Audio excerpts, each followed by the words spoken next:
Iman adalah dasar dari segala sesuatu yang kita harapkan. Bukti semua yang belum kelihatan. Pengharapan membuat kita bisa maju ke depan, tetap berharap sesuatu. Hope keeps us going. Yang namanya berharap sama Tuhan itu membuat seseorang hatinya tidak mudah kecewa. Mungkin sekarang masih dikecewakan, tidak terjadi sesuai dengan ekspektasi. Tapi orang yang berharap sama Tuhan itu terus akan maju ke depan. Apa sih yang membuat kita hari ini terus memandang hari esok? Bahasa Inggrisnya selalu look forward to tomorrow. Karena kita punya satu hope. Karena kita mengharapkan sesuatu di depan kita, ya kan? Tapi apapun yang kita lakukan dalam hidup ini motivasinya harus kasih. Kalau enggak namanya gong berbunyi. Tong kosong nyaring bunyinya. Everything that is not out of love, segala sesuatu yang bukan dari cinta kasih yang tulus di dalam Tuhan, semua itu dipandang oleh Tuhan sebagai kesia-siaan. Tapi jangan lupa loh, iman itulah yang membuka pintu. Sekalipun kulkas itu mulia karena dia menyimpan barang-barang supaya jangan busuk seperti daging dan sayuran. Tapi kulkas bukanlah kunci. Sekalipun setir mobil atau nahkoda kapal itu berguna untuk menyetir kendaraan di lautan jangan tenggelam, mobil jangan tabrakan. Tapi dia tidak bisa membuka pintu. Kunci segala sesuatu, the key is faith. Karena itu kalau kita tidak memulai apa-apa dengan iman, jangan harapkan kita akan melihat perbuatan Tuhan. Kalau kita melihat perbuatan Tuhan 1-2, itu hanyalah kebetulan. Tapi iman itu kesengajaan, makanya saya tergerak sekali. Seharian ini, saya mau bicara soal faith. And how to have faith, langsung diajari oleh kitab Yesaya pasal 54 yang nanti kita akan baca bersama-sama. Awali tahun ini dengan iman. Dan saya pakai bahasa yang simple. Yang relevan untuk kita bisa mengerti dan mudah untuk dipahami. Berpikirlah besar saudara-saudara.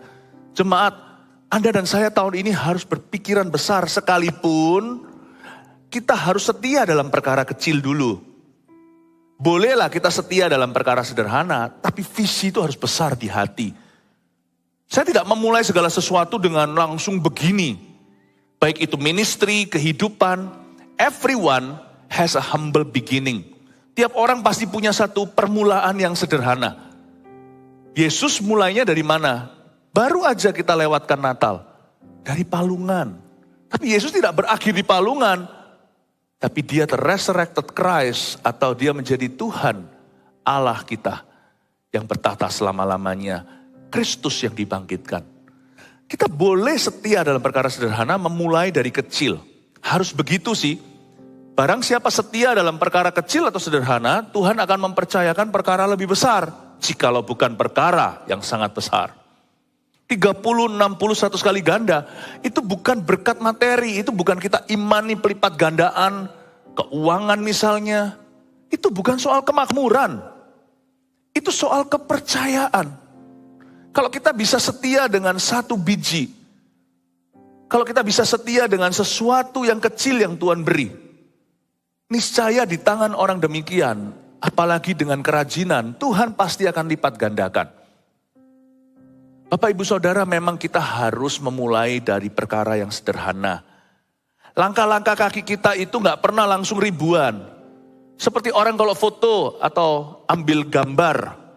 Ayo ya, semua foto bersama, senyum, say cheese. 1, 2, 3. Langkah itu selalu I or san. Langkah itu selalu 1, 2, 3. Tapi hati itu harus besar dulu. Iman kita itu harus besar. Abraham mulai dengan satu keturunan yang dipilih, yaitu Ishak. Tapi dari sejak dia mandul, dari sejak dia itu tua bangka, tidak punya anak sama sekali, bahkan sebelum dia tergoda untuk membantu Tuhan, keluarlah kasus Hagar. Abraham itu sudah dikasih visi sama Roh Kudus di perjanjian lama. Kamu akan menjadi bapa bagi bangsa-bangsa. Dari keturunanmu akan keluar raja-raja. Bahkan diberikan sebuah hint atau sebuah bocoran. Mesias dari sana. Jangan tunggu Anda melihat sesuatu baru percaya. Percaya itu sebelum melihat apa-apa. Awal segala sesuatu itu boleh sederhana. Langkah kakinya, hati sudah harus beriman. Awal segala perkara itu harus percaya. Berpikirlah yang besar tahun ini. Pelayanan saya waktu masih mulai dengan gulung-gulung kabel di gereja. Saya volunteer ya kan. Saya masih mahasiswa waktu itu di Vancouver, Kanada. Saya sudah berangan-angan suatu hari Tuhan aku akan membawa ribuan orang kepadamu.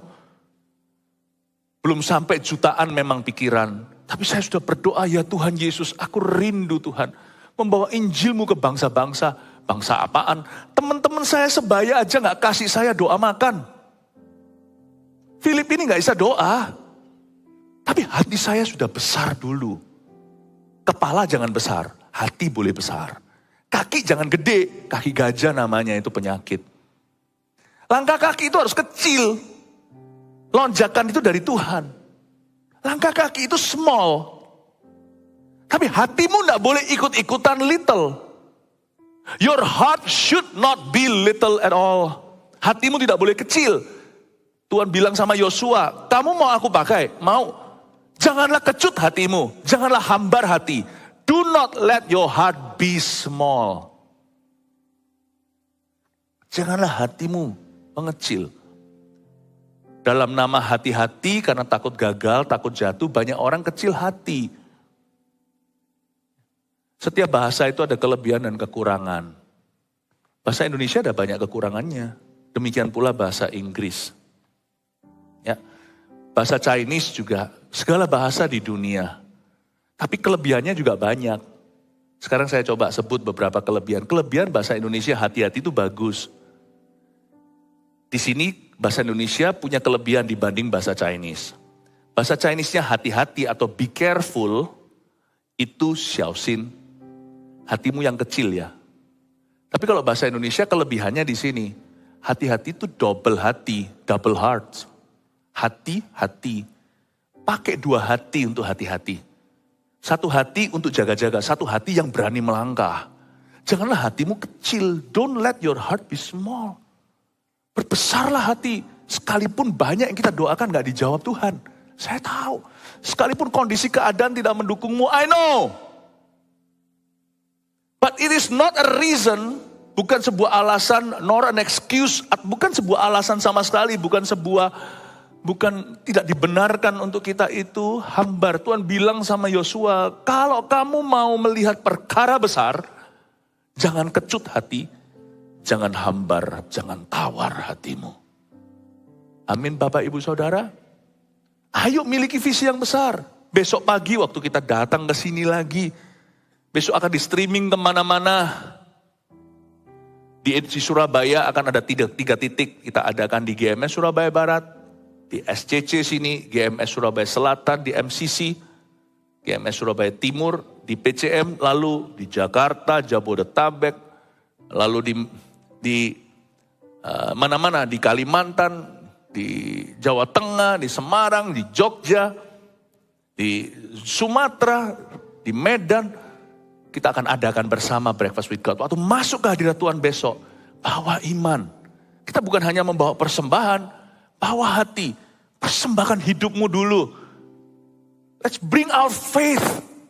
Dan kalau we have no faith, kalau kita gak punya iman sama sekali, gak mungkin sih kita gak punya iman sama sekali, pasti kita punya iman.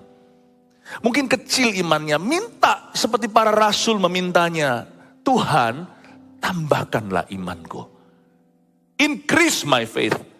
Waktu kita masuk hadirat Tuhan besok subuh pagi-pagi sebelum dunia bangun dari tidurnya. Kita akan minta sama Tuhan karunia iman. Mari kita awali tahun ini dengan iman. Sebelum saya lanjutkan dan membaca ayat-ayat ini, tentunya laporan kemenangan ini sudah ready. Tolong dinyalakan sekarang. Kita berikan tepuk tangan, kita sambut laporan kemenangan. Culture kebudayaan gereja kita itu kita mau berkorban itu antri. I love you church. Haleluya. Gak sabar besok pagi ya. Amin. Puji Tuhan. Berikan tepuk tangan untuk Tuhan sekali lagi. Praise the Lord. Yesaya 54 ayat 1 sampai 3, 3 ayat aja untuk kebaktian pertama. Perjanjian damai dengan Sion. Bersorak-sorailah hai si mandul yang tidak pernah melahirkan. Bergembiralah dengan sorak-sorai dan memekiklah. Hai engkau yang tidak pernah menderita sakit bersalin. Sebab yang ditinggalkan suaminya akan mempunyai lebih banyak anak daripada yang bersuami, firman Tuhan. Lapangkanlah tempat kemahmu dan bentangkanlah tenda tempat kediamanmu. Janganlah menghematnya. Panjangkanlah tali-tali kemahmu dan pancangkanlah kokoh-kokoh patok-patokmu. Sebab engkau akan mengembang ke kanan dan ke kiri, keturunanmu akan memperoleh tempat bangsa-bangsa dan akan mendiami kota-kota yang sunyi. Ayat 3 kita baca bersama, 2, 3. Sebab engkau akan mengembang ke kanan dan ke kiri, keturunanmu akan memperoleh tempat bangsa-bangsa dan akan mendiami kota-kota yang sunyi. Berpikirlah besar. Sebuah pesan dari Roh Kudus yang ditaruh di hati saya untuk saya sampaikan ke jemaat. Mari kita berpikiran besar. Dimulai dengan attitude atau sikap hati kita yang benar. Sikap hati seperti apa yang harus kita kenakan? Yaitu sikap hati pujian. Makanya ayat ke-1, Yesaya bernubuat di zamannya kepada bangsa Israel yang nantinya akan tertawan. Dia berkata, bersorak-sorailah hai si mandul yang tidak pernah melahirkan. Ini gak tentu bicara tentang melahirkan anak beneran, orok, janin, atau bayi. Tapi kemandulan di sini juga bisa diartikan secara rohani. Hidup kita itu pasti ada macet di area tertentu. Namanya manusia gak pernah puas. Kalau kita mau sungguh-sungguh cari lubang kehidupan itu banyak. Mazmur 23 itu attitude, itu sikap hati. Tuhan adalah gembalaku, tak akan kekurangan aku. Masa kita gak kekurangan sih? Masa kita gak punya kebutuhan atau keperluan? Apalagi keinginan yang belum kesampaian. Banyak itu dalam hidup ini. Tetapi orang yang hatinya dipuaskan oleh Roh Kudus, orang itu tidak akan fokus pada kekurangannya. Dia pasti akan fokus pada kelebihannya. Kelebihan apa yang dia miliki dari Tuhan? Atau apa yang dia bisa berikan kepada orang lain atau persembahkan kepada Tuhan. Ini bukan bicara soal keuangan, saya bicara soal kehidupan. Dia gak akan fokus karena dia membandingkan dirinya dengan orang lain. Aku gak bisa nyanyi seperti itu tuh penyanyi di gereja merdu. Aku harap aku bisa. Lalu memaksakan diri berkali-kali. Audisi dan audisi lagi di gereja dan ditolak lagi. Bukan karena pelayanan di gereja tidak membutuhkan seorang penyanyi. Tetapi ada orang tertentu yang memang gak bisa nyanyinya dalam kunci. Jangan paksakan diri. Mungkin nyanyi bukanlah departemenmu. Tapi ada orang tertentu yang rajin melayani. Nyanyi gak bisa. Tapi dia itu ringan tangan. Suka bantu ini, bantu itu. Dan orang itu giat sekali kalau bantu orang lain. Antarkan orang ke WC aja senang sekali. Di mana ya toiletnya? Sini bu, saya antar. Service ministry. Orang yang hatinya dipuaskan oleh Roh Kudus, yang tidak juling rohani, dia bisa bersorak-sorai untuk kemandulannya. Karena kemandulan di satu area, berarti dia berbuah di area yang lain.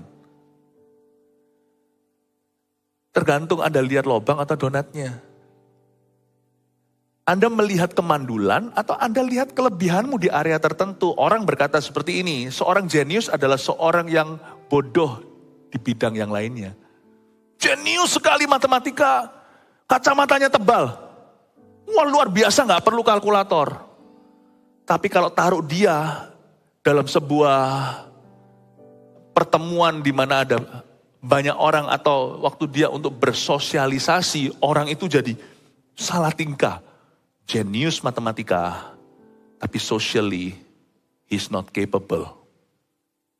Dia gak bisa bergaul, gak supel orangnya. Tapi lihat ya, ada orang yang supel sekali. Wah, supel sekali. Ayo sini. Populer di sekolah. Tapi matematikanya harus les ekstrakurikuler. Janganlah tangisi kemandulanmu, bersorak-sorailah. Hai si mandul, carilah kelebihanmu, Apa yang bisa Anda persembahkan untuk Tuhan? Carilah itu. Kalau dalam bahasa Inggrisnya ada sebuah lagu, Count your blessings, name them one by one. Hitung berkatmu, namakan satu persatu. Itu attitude of praise, sikap pujian. Pujian itu ya nyanyi, tapi sikap pujian itu hati yang benar sebelum nyanyi. Dan yang hati yang benar sesudah nyanyi. Jangan nyanyi doang atau jangan hanya sekedar nyanyi di dalam gereja. Miliki hati yang benar sebelum dan miliki hati yang benar sesudah kita memuji Tuhan. Bersorak-sorailah, hai si mandul yang tidak pernah melahirkan. Bapak ibu saudara jangan iri dengan berkat orang lain. Pembunuh pikiran besar, itu ya ini. Lawan kata pikiran besar itu bukan pikiran kecil. Gak ada orang yang dilahirkan baru itu bisa berpikiran kecil lagi. Semua orang yang dilahirkan baru, dia dilahirkan baru oleh firman. Dan firman itu penuh janji. Setiap kita yang dilahirkan baru itu dilahirkan baru oleh Roh Kudus. Roh Kudus itu bukan roh pesimis, dia juga bukan roh optimis. Roh Kudus itu Roh Kudus, tapi yang pasti dia tidak pesimis. Gak ada orang yang setelah terima Roh Kudus, lalu dia masih dijajah dengan roh ketakutan, menjadikan dia budak. Roh Kudus bukan roh perbudakan, membuatmu takut lagi. Gak ada orang yang sudah terima Roh Kudus hidupnya gak berubah, itu gak ada. Saya dulu orangnya penakut dalam arti bukan takut untuk berkelahi, saya suka berkelahi. Tapi saya itu gak berani suruh apalah, saya itu nggak berani bersinar lah. Tapi setelah Roh Kudus masuk di dalam hidup saya, ada sesuatu yang berubah, apalagi kalau itu panggilan saya. Untuk saya berkhotbah aja seperti ini, nggak masuk akal. Sampai sekarang pun saya tahu, this is not me. Ini bukan aku. Roh Kudus tidak menyurupi, tidak ada orang kerasukan Roh Kudus. Tapi Roh Kudus bekerja sama denganmu. Dan kalau Anda mau diajak kerja sama, Anda pasti berubah. Roh Kudus tidak akan berubah. You yang berubah. Bersorak-sorailah si mandul. Kalau kita bersorak-sorai, kalau kita memuji Tuhan, kalau kita mengikut Tuhan, si mandul akan berubah. Antara dia mengalami mujizat lalu dia melahirkan, atau dia tetap mandul, tapi dia menemukan kelebihannya di area lain. Aku memang tidak punya anak, tapi si mandul ini punya anak rohani. Mungkin sebagian di antara Anda yang merupakan CGL atau pemimpin kelompok sel, waktu dulu ditunjuk Anda tidak mau, Anda berkata, this is not me. Tapi ketika Anda mulai jadi, kok bisa berbuah-buah lebat ya? Kok aku bisa ya? Roh Kudus yang beri kemampuan. Mungkin tidak semua kita dipanggil dengan cara yang sama.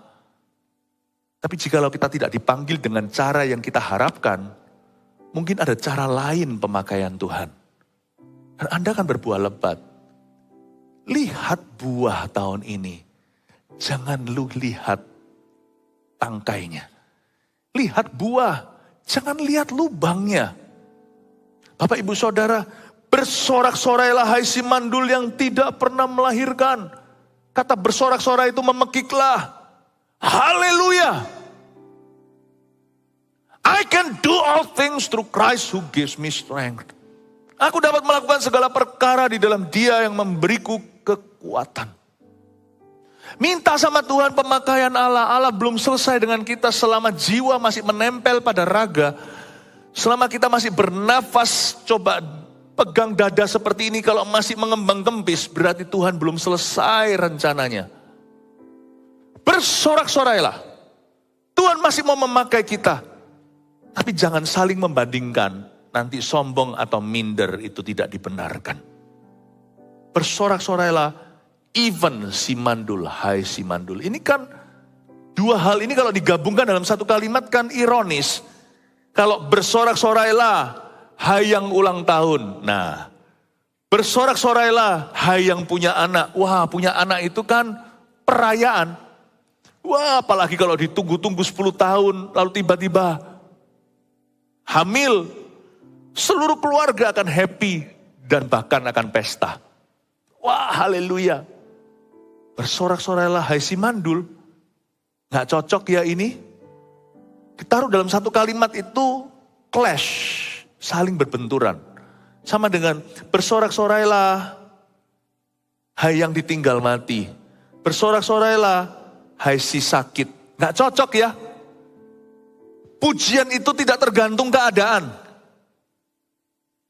Di sini ada sebuah pesan Tuhan di ayat pertama bahwa true praise, pujian yang sejati dari hati umatnya yang tulus, tidak tergantung keadaan hidupnya hari ini.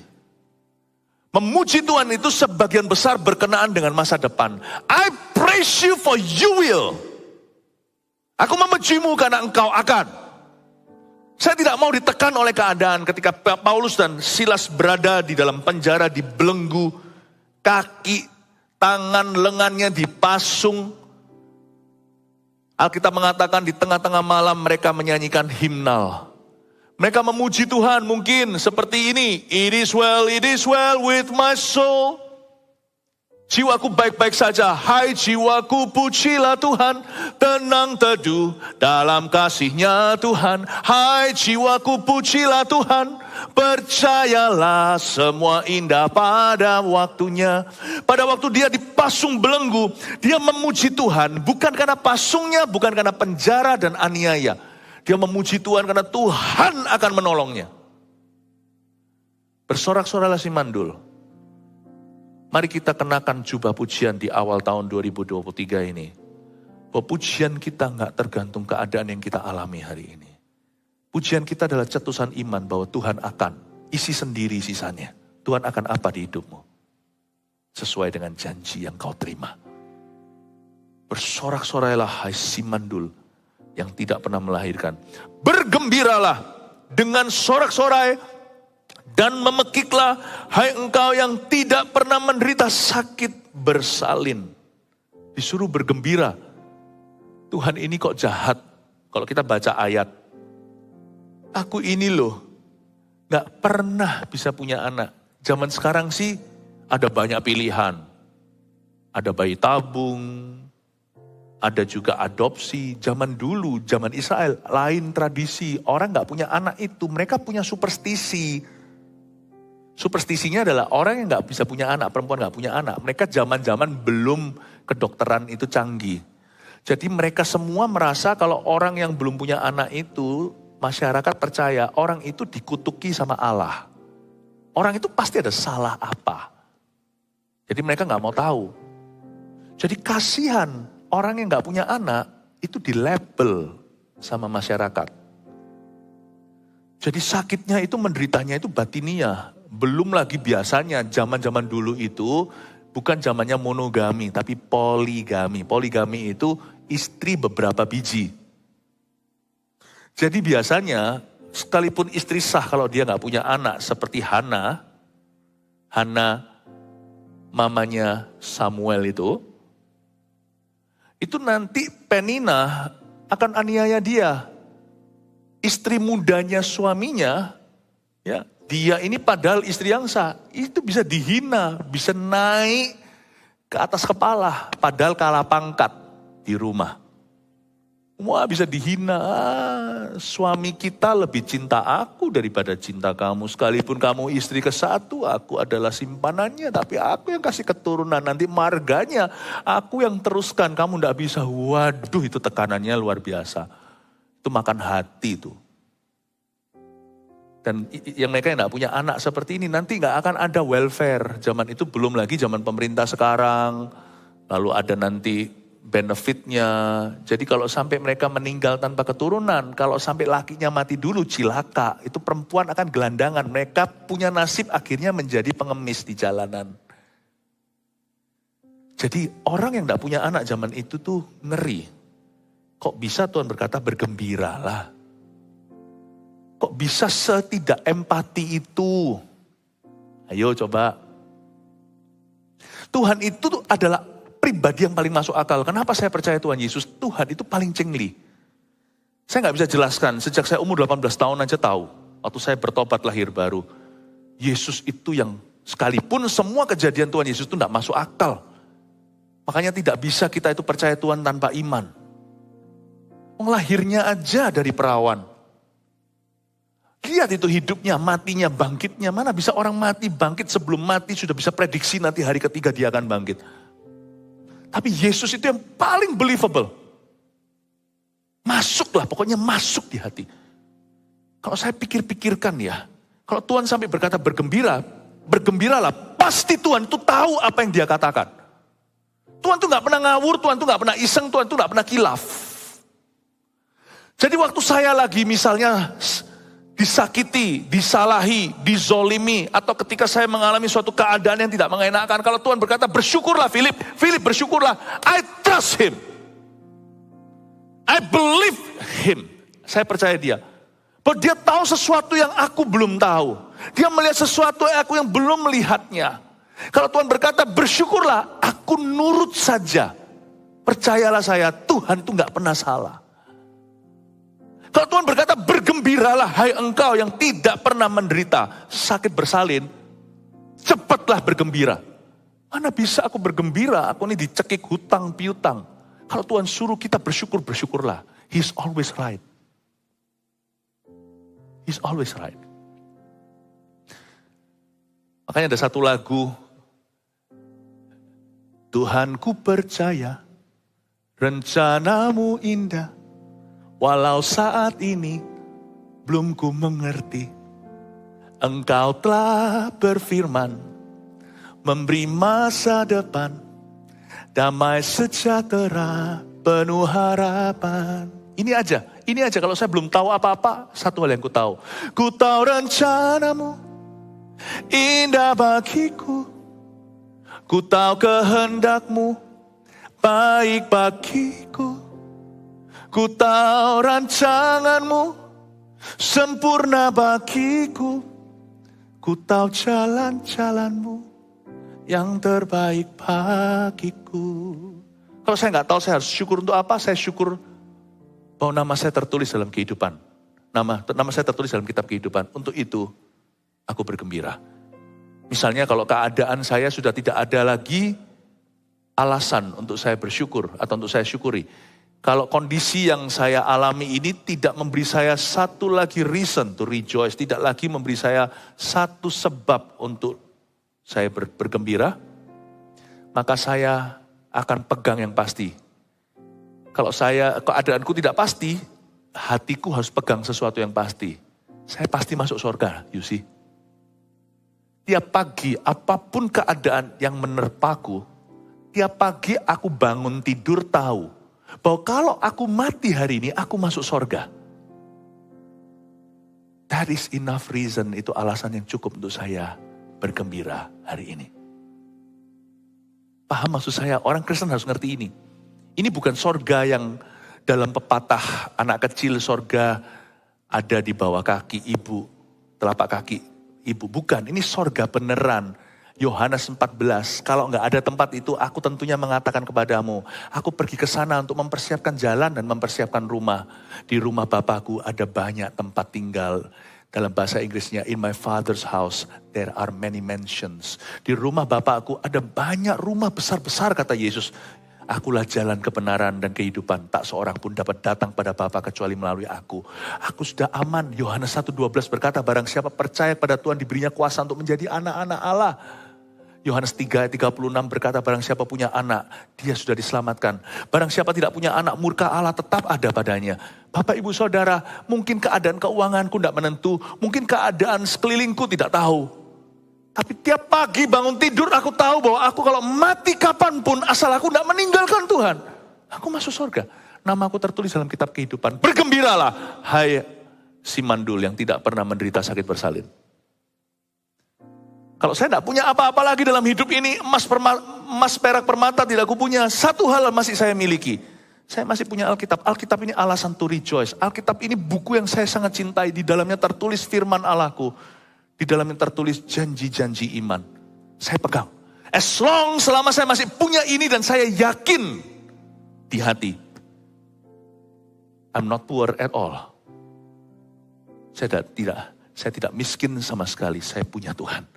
Saya punya janjinya. Kadang-kadang kita itu merasa gak cukup, gak punya ini, gak punya itu. Sampai apa yang kita miliki diambil dari kita. Baru kita menyadari betapa beruntungnya kita.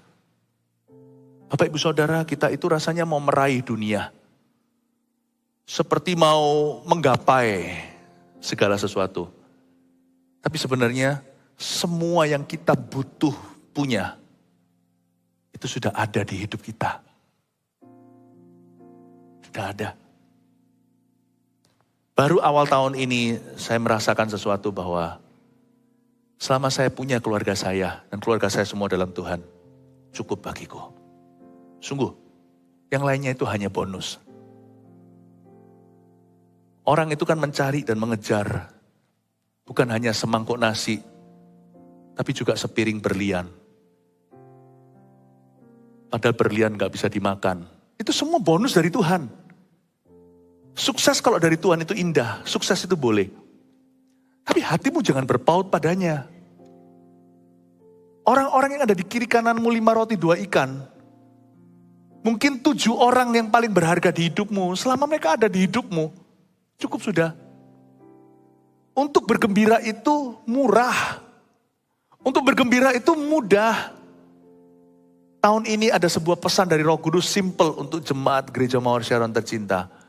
Be a happy Christian, each and every one of you. Mari kita semua menjadi orang Kristen yang paling happy. Tahu gak kesaksian orang Kristen yang paling kuat itu apa? Sebelum Anda membawa Injil pada seseorang. Kalau orang bisa melihat Anda itu bergembira, orang mau memiliki apa yang Anda miliki. Percumalah Anda dan saya, kita mau kesaksian apapun juga kalau kita tunjukkan pada orang lain. Bahwa kita ini mengeluh melulu. Bahwa kita ini merasa kurang terus. Dunia ini tidak gembira. Dunia di mana kita tinggal sekarang ini sedih. Jadilah orang Kristen yang bersaksi. Kesaksian kita yang paling mudah adalah bergembiralah karena Tuhan. Gembira itu mudah. Gembira itu murah. Selama saya punya orang-orang yang saya kasih itu masih ada di hidup saya. Saya cukup happy kok. I want nothing more. I want nothing more. Amin Bapak Ibu Saudara. Ayat yang berikutnya, ayat yang kedua, lapangkanlah tempat kemahmu dan bentangkanlah tenda tempat kediamanmu. Janganlah menghematnya. Panjangkanlah tali-tali kemahmu dan pancangkanlah kokoh patok-patokmu. Saya suka sekali ayat 2 dimulai dengan kata lapangkanlah. Lapangkanlah itu clearance atau clearing. Untuk bisa membangun sesuatu, misalnya seorang developer mau membangun sebuah mall. Biasanya kan harus rubuhkan bangunan bahkan pepohonan. Kata lapangkanlah tempat kemahmu itu, tolong robohkan yang tidak perlu. Buat clear itu berapa hektar sebelum dibangun, misalnya gedung, pusat perbelanjaan, atau perumahan-perumahan baru, atau hotel, atau apalah ya. Saya percaya pemerintah sekarang sedang berusaha untuk bisa membangun ibu kota baru. Itu pasti ada banyak melapangkan tanah. Makanya tadi ayat sebelumnya yang saya jelaskan itu lapangkan dada. Ingatlah bahwa to be happy is very simple. Jadilah orang Kristen yang berbahagia. Bergembiralah karena Tuhan ayatnya. Maka Tuhan akan memberikan apa yang diinginkan hatimu. Ayat ini bukan soal kebutuhan tapi keinginan. Bergembiralah karena Tuhan. Maka Tuhan akan memberikan yang bukan dibutuhkan oleh hidupmu. Kalau yang dibutuhkan oleh hidupmu, cukup carilah kerajaan sorga dan kebenarannya. Segala sesuatu yang kau butuhkan ditambahkan. Jangan seperti orang dunia yang tidak takut akan Allah. Yang tiap hari hanya kejar makanan, minuman, dan pakaian. Tetapi ayat ini bukan soal kebutuhan, tapi soal keinginan. Bergembiralah karena Tuhan, maka Tuhan akan memberikan apa yang diinginkan oleh hatimu. Karena orang yang bergembira akan Tuhan tidak akan menginginkan sesuatu yang mendukakan hatinya. Orang yang bergembira karena Tuhan Yesus tidak akan menginginkan sesuatu yang sifatnya dosa. Kalau hatimu dan hatiku itu punya praise attitude atau sikap hati memuji, gak mungkin bersamaan kita ingin melukai hati Bapa, gak mungkin. Jadi apapun yang diinginkan hati kita itu bukan hanya halal, Allah akan mendengarkan. Belum lagi kemungkinan mengabulkan. Lapangkanlah tempat kemahmu itu langkah ke satu. Harus dilapangkan dulu.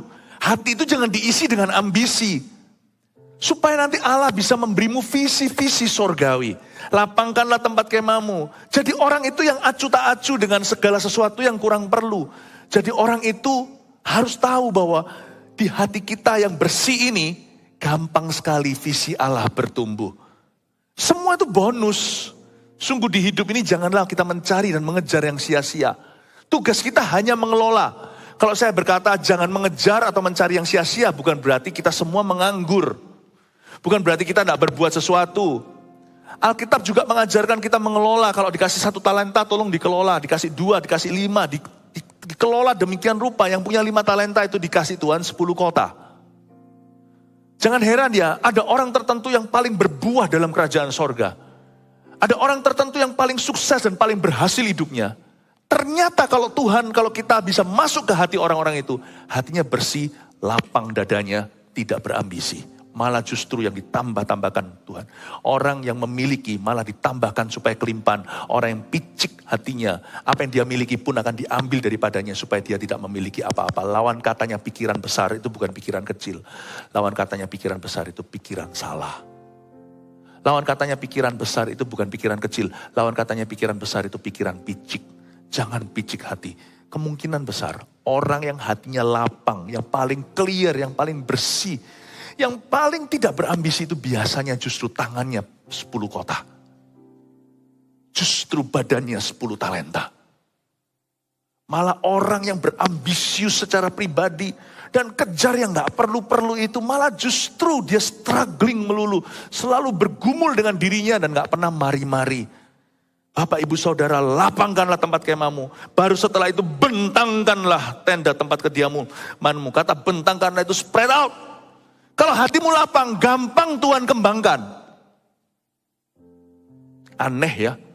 Orang yang kudu mau terkenal, yang cari popularitas, gak pernah populer-populer tuh. Orang gak cari ke situ, malah dicari-cari oleh dunia. Aneh ya. Kalau dalam pelayanan saya juga ajarkan kok. Gak usah berambisi besar gimana. Kasih aja orang yang Tuhan percayakan. Kelola dengan baik. Jangan dijadikan objek, dijadikan subjek pelayananmu. Jadikan mereka lakonnya, Anda hambanya. Layani dengan sungguh-sungguh. Feed my sheep, kasih makan mereka dalam dunia pelayanan. Nanti lihat, 5 yang kau pegang menjadi 50. 50 yang kau pegang menjadi 5.000. Gak mungkin gak bertumbuh kalau Anda mengelolanya. Tapi kalau 5 orang Anda pakai untuk objek, all about you, 5 itu tinggal 3 tinggal 1. Bye-bye sudah. Bapak ibu saudara, kalau hatimu lapang, Tuhan gampang kembangkan. Lapangkanlah tempat kemahmu itu, motivasimu harus bersih. Hatimu itu harus clear. Semua pohon-pohon yang mengganggu, bangunan-bangunan lama, kirbat anggur yang lama, semua singkirkan. Tuhan, I'm happy just with you. Aku tidak perlu apa-apa lagi untuk happy. Nanti lihat dari sorga Tuhan berkata, aku akan memberikan lebih dari ini. Karena kamu tidak meminta harta. Kamu tidak meminta kekayaan. Kamu tidak minta nama. Kamu bahkan tidak meminta pembalasan terhadap musuhmu. Yang kau minta adalah hikmat. Hikmat untuk mengelola. Hikmat untuk memimpin umatku. Hai Salomo atau Sulaiman. Ku berikan kepadamu yang tidak kau minta. Bum, bum, bum, bum, bum, bum, bum, bum, bum, bum. Luar biasa ketika hati Salomo lapang dan berkata, I only need and want your wisdom. Aku hanya butuh dan mau hikmatmu. Karena umatmu ini besar. Sebanyak pasir di tepi pantai atau bintang di langit atas sana. Kasih hambamu hikmat untuk bisa memimpin mereka. Dan Tuhan terharu berkata, bahkan harta kekayaan pun, umur panjang di tangan kananmu, kekayaan hormat di tangan kirimu. Yang tidak kau minta, kuberikan kepadamu. Lapangkan. Tugas Tuhan kembangkan. Amin Bapak Ibu. Jangan pulang ke rumah lalu kita abuse our family. Kita marah-marahin mereka karena kita merasa frustrasi dengan pekerjaan kita. Banyak orang itu membawa stres kerja itu pulang ke rumah. How can God bless you?